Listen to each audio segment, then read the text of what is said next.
Hi everyone, it's Desiree. I hope everyone's having a great one. And today we are going to play with some stencils. These are from the July Kit of the Month Stencil Kit from Spellbinders, and it is called Sprigs and Bow.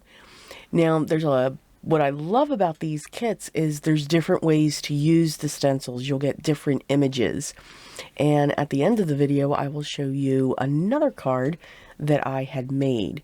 I'm going to be focusing on all of the stencils. We're going to create a background, and then with this adorable bow, we're going to create a top. So you'll see what I mean with that. So you also get a mask when it comes to this set as well. So I'm going to start with my panel, and we're going to work on the leaves in the background, and I've just chosen a couple colors. And even though this stencil, technically is one layer, we can add dimension by adding a darker color.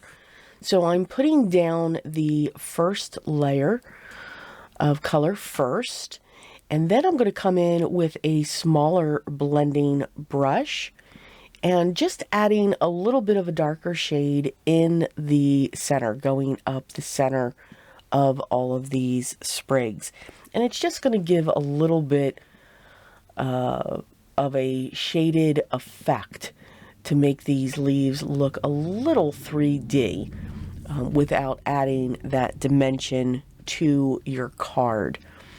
And then the next stencil will add the vines of our leaves. So again, just using a detailer type blending brush and getting that in, you can see that we just have those little bit of shading effects going on. Now I'm going to use the same detailed brush and change my mind, just so that we can get our darker color in there. And I'm going pretty heavy-handed to make sure that this is dark. Now, if you don't have multiple colors of your dye inks, that's fine too. You could just go light-handed and then heavy-handed with your colors, and you'll get a two-tone effect as well. Now we're going to come in with our berries. And I chose a nice deep color red, and we're just going to fill our berries in. And when I put the color down, especially for berries, these are small, you could add a second color on top, but just going light, heavy will give you that different look also. So that is our base panel. I'm just going to hit it with my heat tool just to dry it just a little bit. And now I'm going to pull in a piece of vellum. And I'm going to bring in my clear ink dauber by Ranger. And I'm just going to put that down. And I'm literally dabbing. When you're working with a stencil and using this, just dab it down. You don't want to swish it. Does that make sense? These are technical terms. And with that, I'm going to come in with one of my Distress embossing powders. These powders are great because they're clear, they're transparent. It's like a glaze, which is a really cool effect. And I'm using Lumberjack Plaid. It is a wonderful red. And I'm heat setting that off screen because I don't want to blow this powder all over the place. Yes, I've done that before. It's not fun to clean. And now we have this shiny bow sitting up onto our vellum. I'm going to put the extra powder back into the container before it ends up all over the place. And now I'm going to cut my panel down. And this panel is going to be cut to 4 by 5 1/4.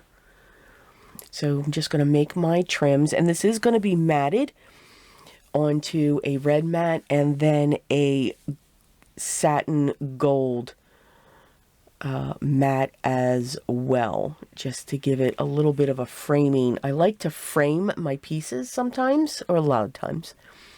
I think it just adds to it, and it doesn't add too much dimension to your card front. This panel here is going to be cut down to 4 5 1/4 because it's going to go over our stenciled panel. So here I've got my mats all ready to go, and we are going to start layering up our panels. Using my liquid adhesive, we're going to get this down in the center. And then I'm going to add my liquid adhesive along the ribbon, behind the ribbon, which will keep this in place. And if the corners come up a little bit, I'm okay with that. I think that just adds some interest to the card, and you can see the pattern through the bow. I'm going to pull one of my sentiments from the Merriam Bright sentiment strips for the better press.